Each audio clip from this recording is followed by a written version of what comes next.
Hello, everybody. This is going to be our replacement tutorial video. What I'm going to do here is try and work through as many of the homework assignment questions as we normally would in the tutorials. So specifically what we have for the homework is I've asked you to do all of the odd questions on pages 130 and 131. Now, these are basically going to be using our natural deduction system to track various syntactic properties. In particular, exercise A starts by looking at proving sentences are theorems. Exercise B is just showing that the provability relation holds. And then exercise C is showing that pairs of sentences are provably equivalent. So what I thought we would do, we'll work through first exercise A and then B and then C, basically just keeping the pattern as they're written. We've got my trusty whiteboard here. Actually, just of course, a piece of paper on my desk. Got my cell phone here set up as a recording device. So we're going to try and talk through these one by one. We'll start with exercise A1, where we're tasked with showing that this sentence is a theorem. So in order to show that this sentence is a theorem, what we need to do is construct a proof for this sentence using absolutely no assumptions. So when we start with proving a theorem, we begin by drawing our assumption line, we drop our proof line down, and our first numbered sentence is going to be below the assumption line. Because what we're trying to show is that this sentence depends on nothing. It can just bootstrap itself up on its own. And a little bit of advice about proving theorems. The thing to note here is that 99% of the time, when you're proving a theorem, your first move is going to be opening a subproof. And that's because right now we don't have anything to work with. So we need to give ourselves something.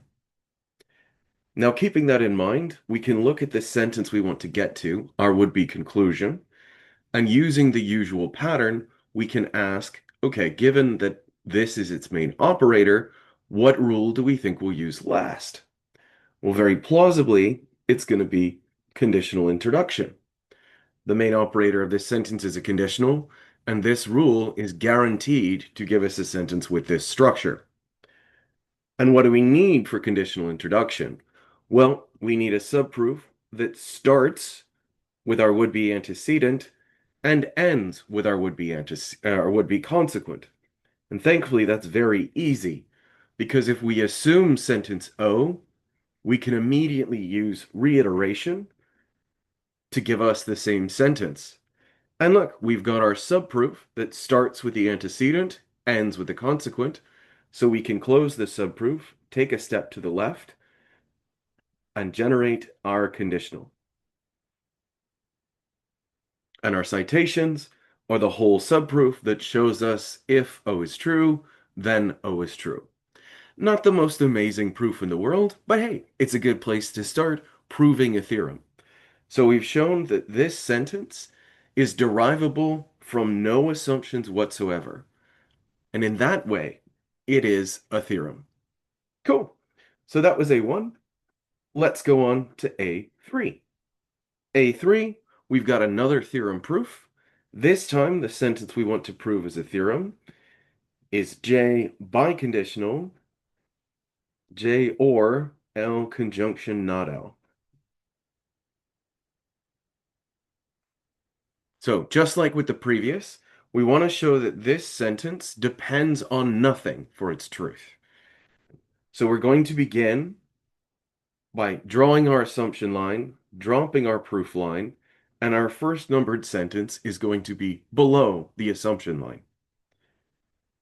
And per usual, we can look at the sentence and ask ourselves, what rule do we expect we're going to use last? In this case, since the main operator of the sentence is a biconditional, we can expect to use biconditional introduction, because this rule is guaranteed to give us a sentence that looks like this. So what do we need for biconditional introduction? Well, that requires two subproofs. one that starts with the left and derives the right, and one that starts with the right and derives the left. Now, the left to right here is fairly easy because if we assume J, then we can immediately do disjunction introduction to give us the right-hand side. So cool, let's go ahead and put that in our proof. We start with J. We use disjunction introduction to bolt on this part, and we immediately get J or L conjunction not L through disjunction introduction on 1. And we're already halfway to where we want to be because we've shown that if J, then J or L conjunction negation L. Now, how are we going to do it the other way? Well, interestingly, there's quite a few options here because we're going to need to start by assuming the right-hand side, and we want to somehow just get J. Now, in between us in the sentence we want is this disjunction. But of course, there's something weird about this disjunct. It is a contradiction. It can never be true. So we have a few options. We could do regular old disjunction elimination, or we could go for disjunctive syllogism. Disjunctive syllogism is the rule that if you have a disjunction and the negation of one of the disjuncts, you get the one that remains. So let's derive the negation of this disjunction, and then we'll be able to get J. Now, how are we going to get the negation of this disjunct? Well, easy. We're going to do negation introduction. So we start for our negation introduction by assuming L conjunction negation L. We're going to assume this, and we want to show that if this were true, a contradiction would follow, so it must be false. And we can get a contradiction very quickly. Because we have that conjunction, we can take both conjuncts through conjunction elimination on 4 and conjunction elimination on 4 again to give us the other side. So now we have a sentence and its negation. So we can use negation elimination, also called contradiction introduction. We cite the sentence and its negation, in this case 5 and 6. We've got our contradiction. We've shown that if this sentence were true, it would lead to a contradiction. So we can close this sub-proof, step one line back to the left, and get the negation of that beginning sub-proof. Do negation introduction, 4 through 7. Nice. And now that we've got negation of this, we can come back to the beginning of our subproof. We have the negation of one of the disjuncts, so we can use disjunctive syllogism to give us just the one remaining, J.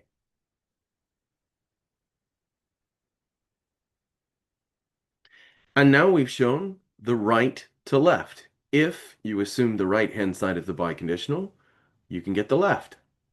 And since we've also shown that from the left to the right, that was this subproof, we can take one line back to the left, take a step to the left, and do our biconditional introduction exactly as we planned.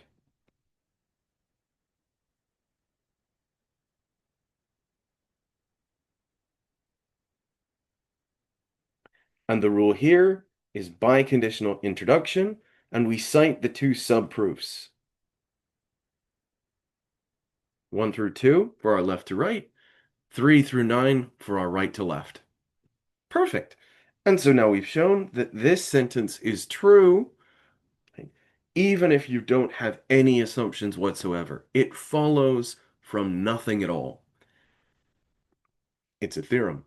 Nice. So we've done one, we've done another.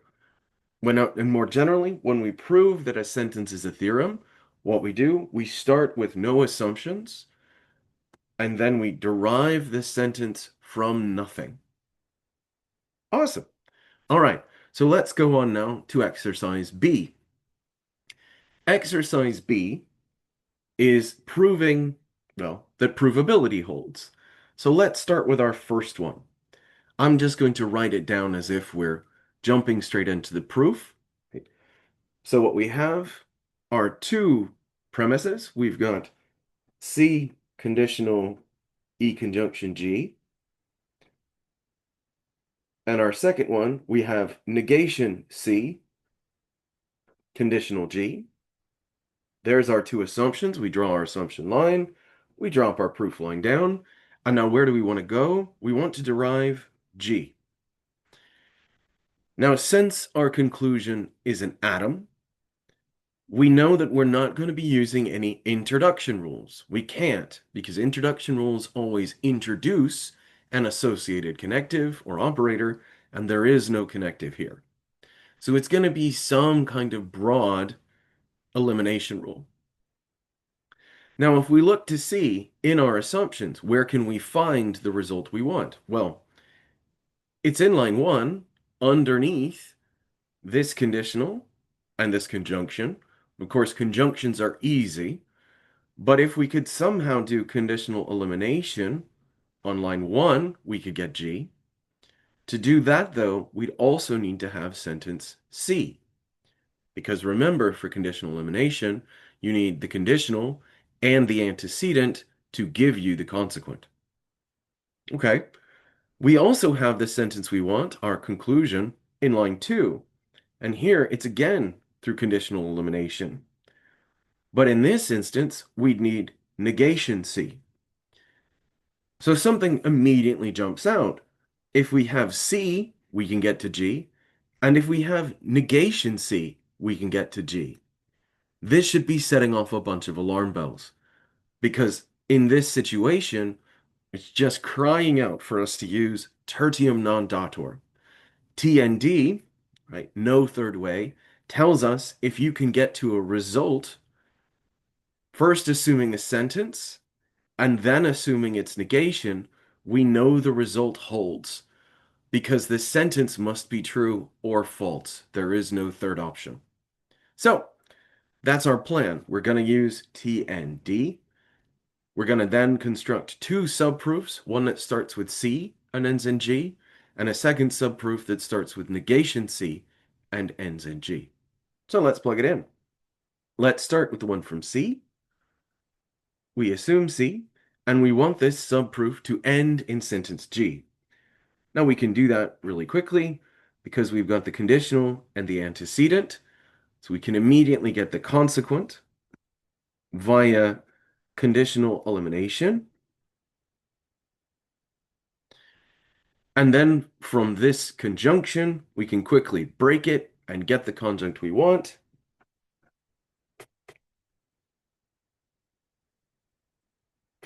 Nice. And so there we go.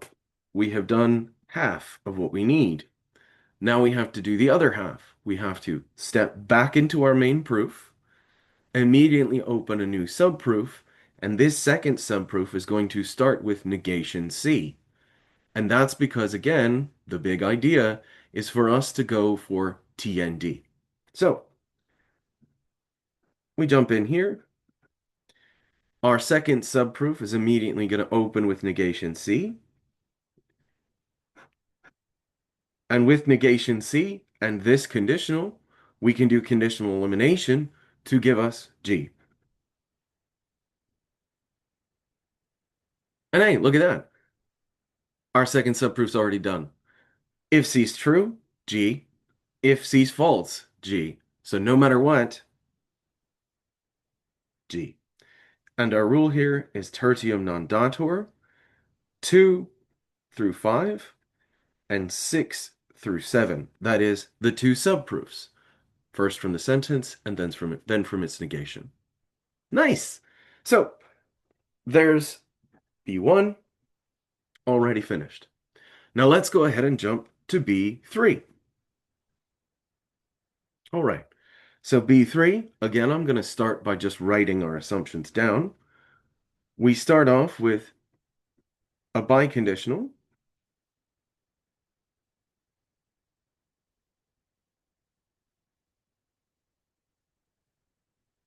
So we've got Z conjunction K, biconditional Y conjunction M. That's our first premise. Our second premise is a conjunction,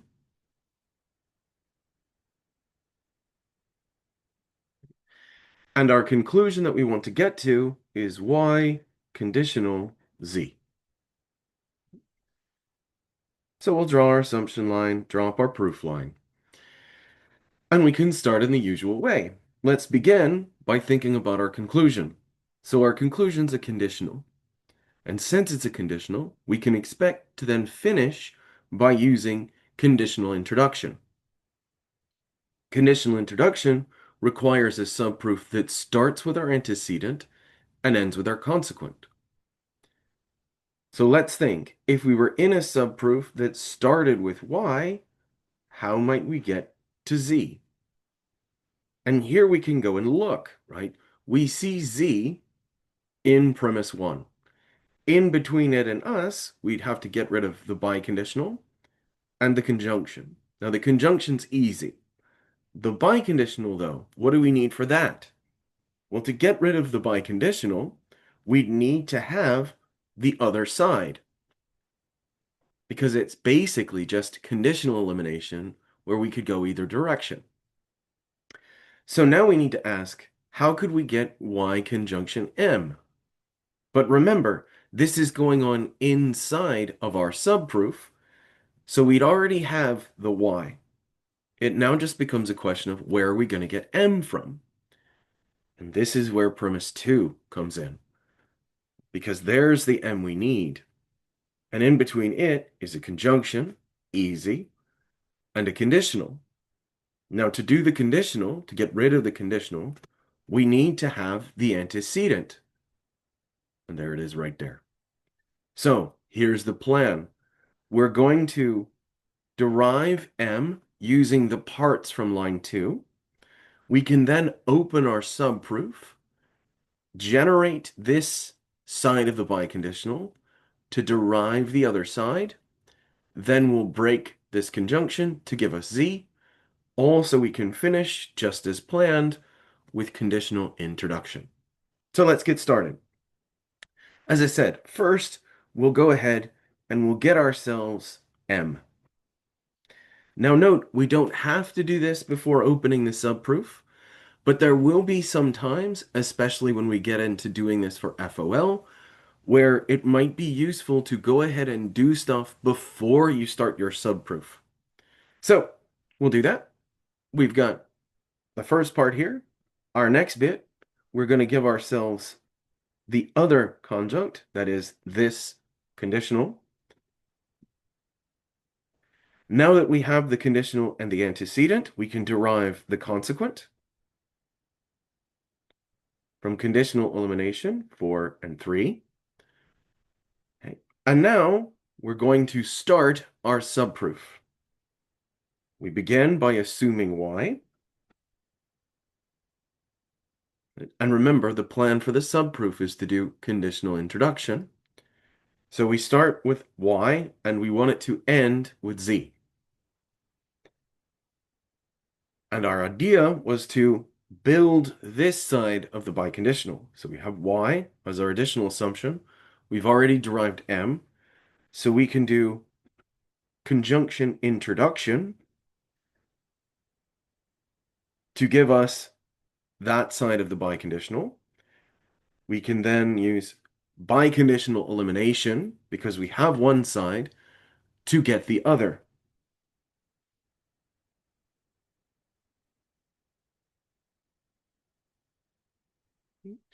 And now we've got this conjunction. We break the conjunction to give us Z, or Z, if you're feeling North American. And cool, we've got our subproof that starts with Y, ends with Z. The subproof has done its job. We can now close it, step back to the main proof line, and do conditional introduction, just like we wanted. And we cite our subproof, 6 through 9. Nice. All right. So again, what was the idea here? We looked at the conclusion, saw that it was a conditional. Planned then to do conditional introduction, which means starting a subproof with y, ending it with z. We then realized to derive z inside this subproof, we would need to build y conjunction m, which we did by getting m and then sticking it together with our opening assumption to give us the right-hand side of this biconditional. We then eliminated the biconditional, and we get the other side. Nice. All right. So that's all of the exercises or all the questions that I wanted from the homework on exercise A, where we're proving theorems, and exercise B, where we're showing provability holds. The next block of exercises, exercise C, involves showing that pairs of sentences are provably equivalent. So let's get ourselves a new sheet of paper. Get to see my filthy desk here for a second. It's covered in my dog's hair, of course. And now, let's look and see what we've got. So exercise C, as we said, was showing that pairs of sentences are provably equivalent. And the first pair that we have is kind of a silly one, but it's good practice. So we have the sentences are biconditional E, and the other one, the other sentence in our pair is E biconditional R. So effectively, all we're going to show with this is that the biconditional is symmetric. Now, how do we do showing that a pair of sentences are provably equivalent?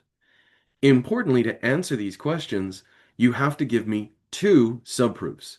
You've got to give me one that starts with the one on the left and derives the one on the right.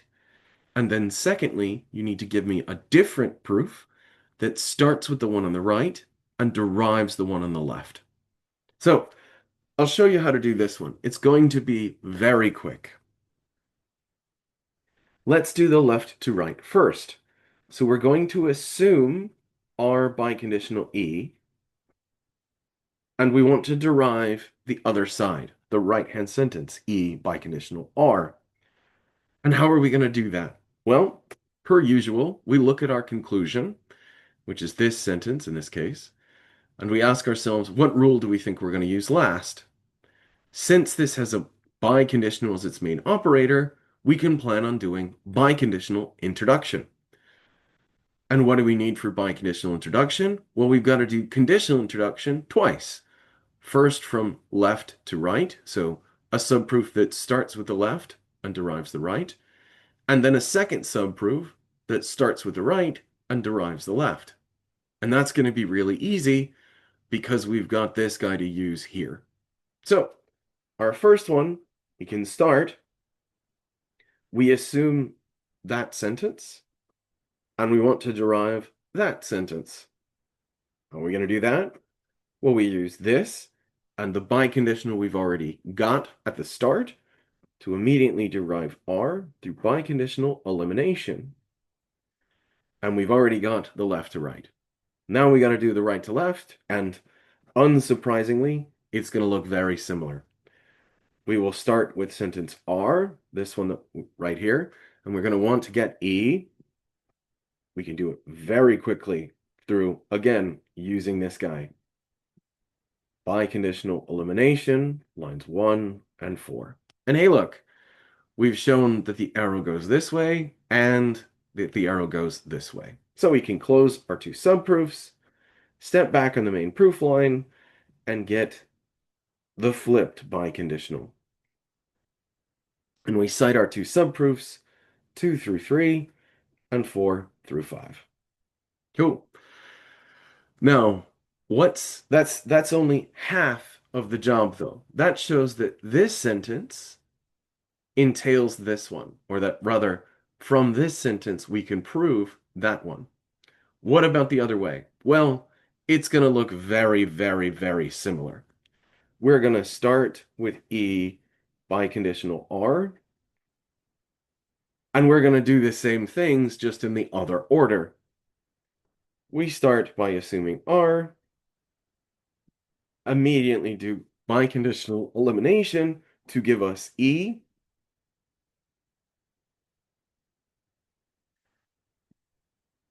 That's giving us the left to right. Now we go from right to left.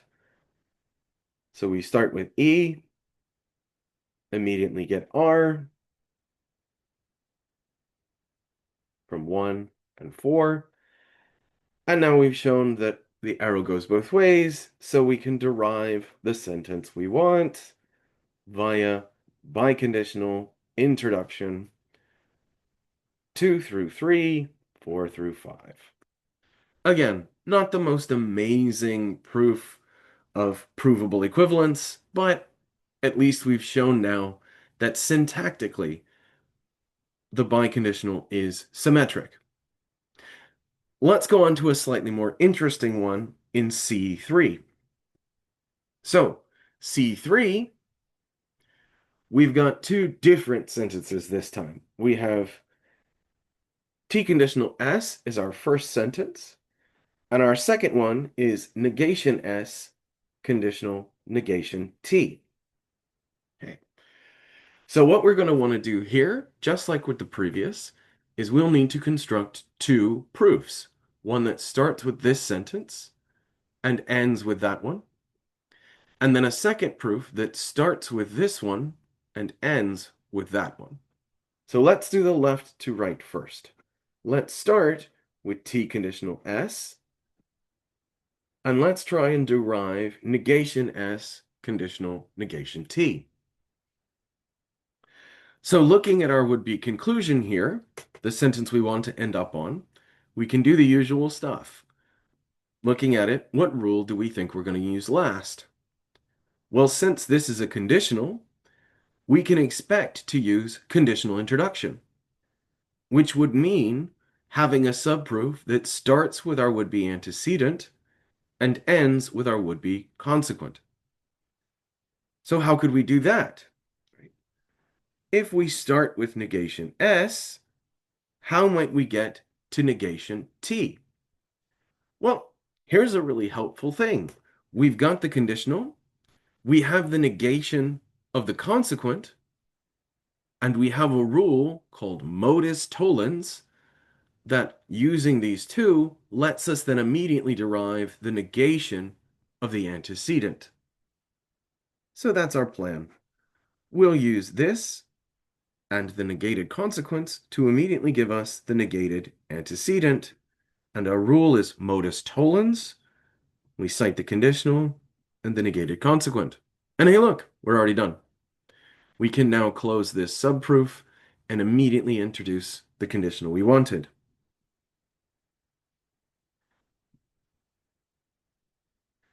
And our rule is conditional introduction 2 through 3. Nice. Now, of course, that's just half of what we need to do. We've shown that from the left, you can prove the right. Now we need to show that from the right, you can prove the left. So we start here by assuming the right-hand sentence, and we want to derive the left-hand sentence. Now we can't, unfortunately, pull the same trick that we did here.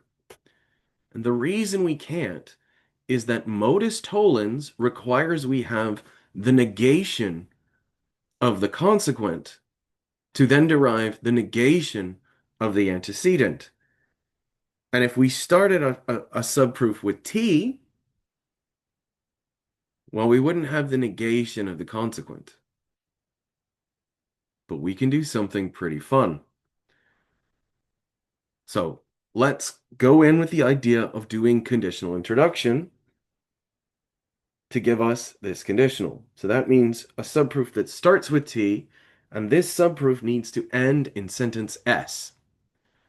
Now, as I said, we can't do modus tollens right away because T is not the negation of negation T. But we can turn T into not T. And here's how we do it. We're going to do negation introduction. We'll take the negation of T as a subproof. Note that immediately we have a contradiction because we've already assumed T.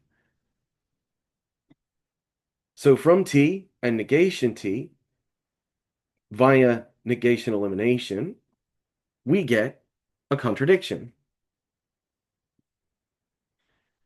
And now this sub-sub proof shows us that if T were false, bad things happen. So we can now close this sub-sub proof, move back onto our subproof line, and use negation introduction. That is, we add a negation to the sentence we started the sub-sub proof with. So this gives us negation, negation, T, through negation introduction, 3 through 4. And look what we've done. We've taken T and we've converted it into its double negated form. And why did we do that? Because now we have the negation of this consequent. So we're set to now use, just like we did before, use modus tollens on this conditional. We take the conditional and the negation of the consequent, and it gives us the negation of the antecedent.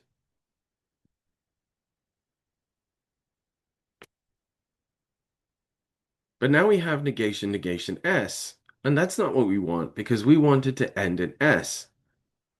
But here's where we make our last step because we have a rule that lets us say if you have two negations stacked up, you can delete them. And this is double negation elimination. So we use DNE on line 6, erase these two, and give us sentence S. And now our subproof has shown if T, then S. So we can close the subproof, step back into the main proof line, and just as planned, do our conditional introduction, giving us the sentence we wanted.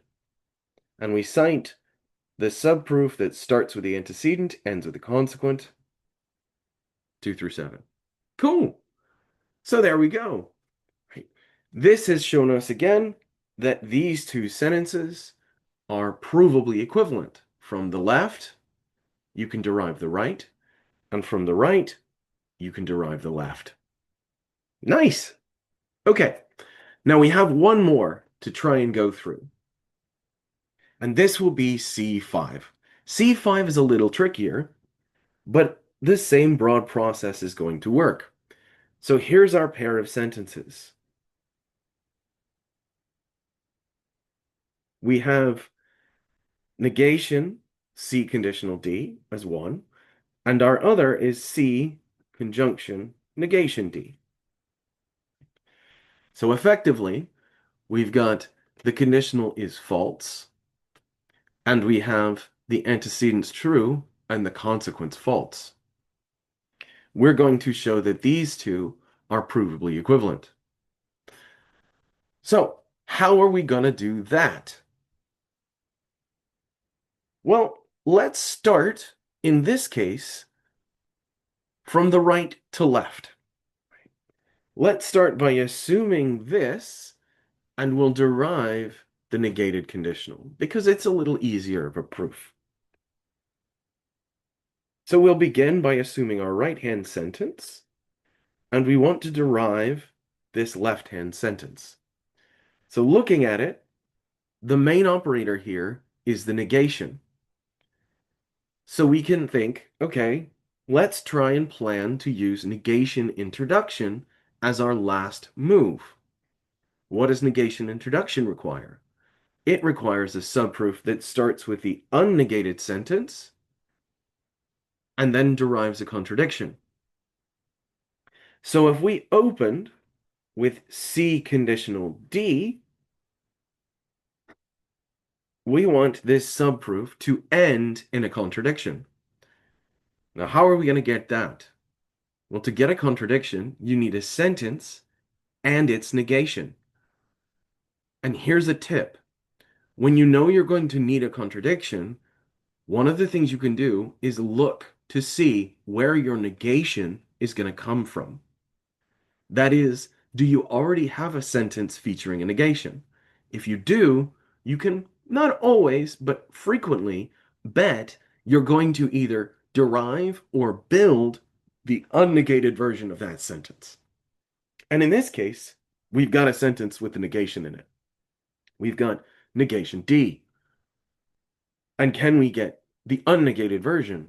Yeah, it's just on the other side of this conditional. And of course, to get rid of the conditional, we need the antecedent, but it's right there. So here's the plan. We're going to get both parts from this conjunction. We'll then use C and the conditional to give us D, which would then give us a contradiction between D and negation D. And that will then let us close the subproof and get the result we want via negation introduction. So let's do it. We'll start with conditional elimination on line 1, and we'll go ahead and give ourselves the other side. Note that you don't have to do it in this order. We just know that we're going to want both D and negation D. So you can do the derivation of D via conditional elimination or this conjunction elimination. Either way is totally fine. But now, right, we want the unnegated version, so we'll use C and this conditional to give us D through conditional elimination, 2 and 4. And we now have a sentence and its negation. So we can get a contradiction through negation elimination on 4 and 5. And now our subproof is shown. If the conditional were true, bad stuff would happen. So the conditional must be false. Through negation introduction, 2 through 6. Nice. So we now shown if the right-hand sentence were true, then the left-hand sentence must also be true. You can derive the left from the right. What about the other way? So let's think about what happens if we start with the negated conditional and try to derive the other side. Now, this one's interesting. There are several ways to go, but let's try and tackle it directly. So let's use the usual method. Looking at our would-be conclusion, we can ask ourselves, right, what's the last rule we're going to use? What's our last step going to be? And given that the conjunction is the main operator, we might try to go for conjunction introduction. Now, of course, conjunction introduction requires we derive both conjuncts. So we need to ask, how would we get these two? Interestingly, with negation D, it's got an operator. So we could think about doing negation introduction. So could we get, rather, a subproof that starts with D and generates a contradiction? Yeah, we absolutely can.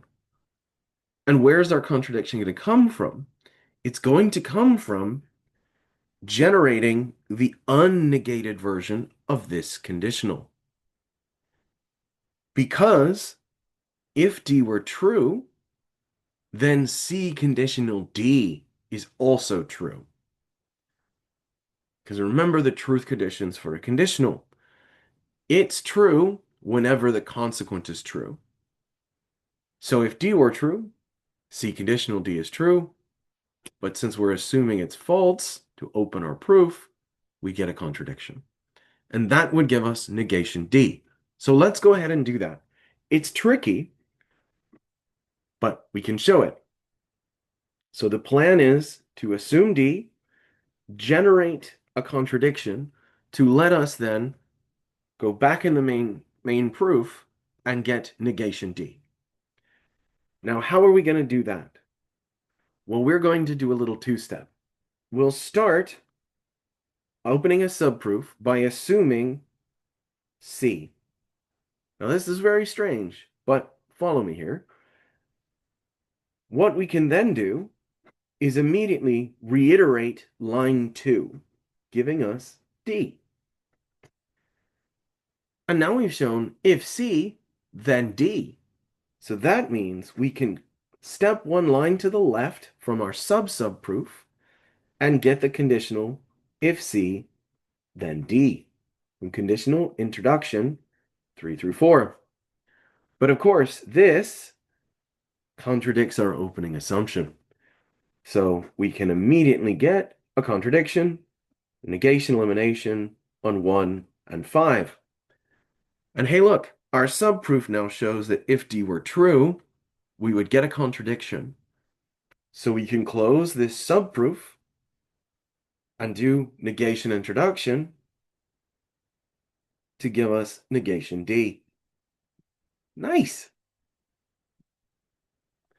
So we've got half of the conjunction we want. Now let's think about C. How are we going to get C? Well, again, there's a couple ways to go here. But since C is an atom, we know that it's not going to be some kind of introduction rule. It's going to need to be some sort of elimination rule. Now, what kind of elimination rule? Well, the problem is we don't really have much in the main proof to try and eliminate. We've just got this conditional, or rather this negated conditional, and we've just derived negation D. So not a whole lot to work with. But maybe what we could do is something similar to the little two-step we pulled here. That is, suppose we assumed negation C. Now, if we could show that negation C led to a contradiction, we could then derive negation C, so double negation C, and then derive the sentence we want through double negation elimination. Now, that's an interesting path, but how would we go from negation C to a contradiction? Funnily enough, through almost the exact same thing we did right here. So here's what we'll do. We're going to start a subproof by assuming negation C. Note this negation C, right? The aim is to try and get a contradiction here to derive not C. Here's something that's funny. If a sentence is false, then any conditional that starts with the unnegated version of that sentence must be true. Because remember, a conditional with a false antecedent is always true. So we can show that. We can start a sub-subproof with sentence C. We immediately get a contradiction. Negation elimination on 9 and 8. Of course, from a contradiction, we can do my favorite rule, which is explosion. Anything follows from a contradiction. So we can use explosion to give us any sentence we want here. But the sentence we want is D. Why? Well, watch what happens. We've now shown, given that we derived D from explosion, that if C were true, D follows. So that means we can close this sub-subproof, step one line to the left, and get the conditional C conditional D through conditional introduction 9 through 11. And hey, look, this conditional contradicts the opening assumption. That means we can get another contradiction through negation elimination on 1 and 12. And now from this negation, what can we do? Well, if we look at this subproof that started in line 8 and got us to line 13, we've shown that if not C were true, a contradiction follows. So we can close this subproof and step one line to the left and add a negation to the sentence we started with. So that is negation C by a negation introduction 8 through 13. But remember the rule we talked about earlier, right over here. If you have a double negation, you can eliminate the two negations and just get to the simpler sentence. So here we've got the two negations, so we can eliminate them and get C through D and E, line 14. And we're almost done. Our last step. Our last step, remember our plan was to do conjunction introduction. We have one conjunct and the other. So we finish by doing conjunction introduction on lines 15 and 7.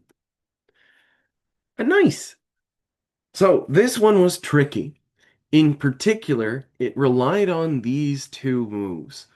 First, if you have a sentence, you can always generate a conditional with that sentence as the consequent. And second, if a sentence is false, then you will always be able to generate a conditional with the unnegated sentence as the antecedent. And what we've shown with these two proofs is that these two sentences are provably equivalent. Nice. Now, let me stress the general kinds of things here, right? I want you to know how to be able to prove a sentence is a theorem, right? Which is what we started with, if you remember. To prove that a sentence is a theorem, you take no assumptions whatsoever and you derive the sentence.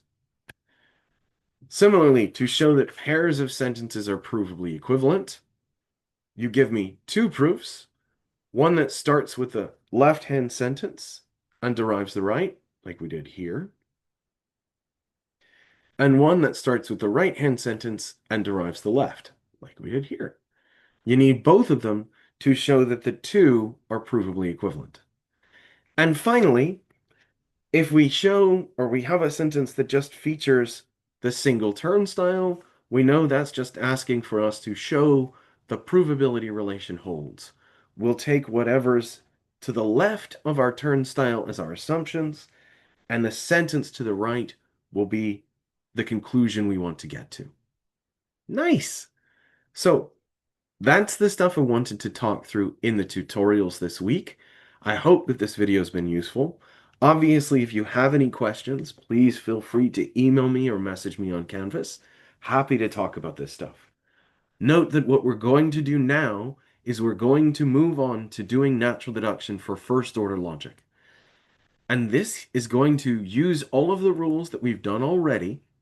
So all of the rules from TFL, we're just going to add a few more with regards to the quantifiers and identity.